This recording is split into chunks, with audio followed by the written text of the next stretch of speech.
Et pour décarboner notre économie, il faut aussi développer les énergies renouvelables.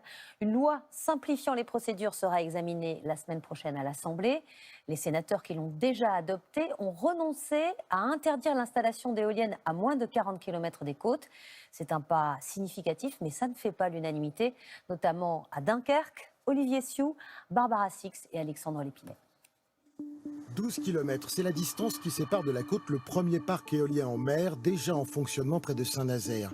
Et les éoliennes y sont bien visibles. Dans 5 ans, de cette plage de Dunkerque, le promeneur pourra lui aussi apercevoir 46 éoliennes à 11 km du rivage. Ce n'est pas du goût des habitants. Nous qui sommes vraiment face à la mer, tous les jours, on a cette vue magnifique, ce serait dommage que ce soit gâché. Le mieux, ce serait de ne pas en mettre du tout, mais voilà, il va falloir penser à les mettre quand même. Donc au plus ce sera loin, au mieux ce sera pour nous. Pour répondre à cette attente, les sénateurs LR ont tenté de repousser à plus de 40 km des côtes les futurs parcs. À la place, le gouvernement a réussi à imposer une simple incitation à construire au-delà de 22 km les éoliennes marines, après concertation avec les élus locaux.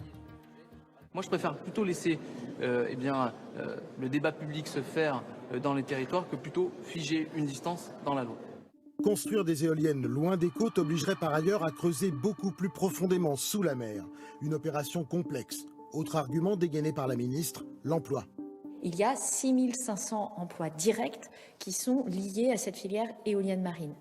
Envoyer un signal qu'on reporte après 2030 la mise en place d'éoliennes marines parce qu'on ne veut plus les mettre en proximité des côtes, c'était en fait envoyer un message très négatif à la filière. Mais les députés LR ne désarment pas et pourraient bien remettre le sujet au menu des débats à l'Assemblée. Une distance minimum de 40 km.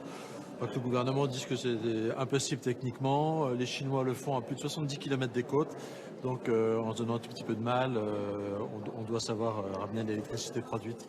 D'ici 2050, la France prévoit 50 parcs éoliens marins. Le gouvernement voulait accélérer leur construction. Les débats dans l'hémicycle s'annoncent longs et difficiles. Et la ministre de la Transition énergétique Agnès Pannier-Runacher est accusée par le site Disclose de ne pas avoir signalé un possible conflit d'intérêts.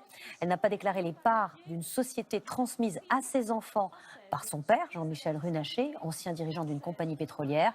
Cette société est liée à des paradis fiscaux.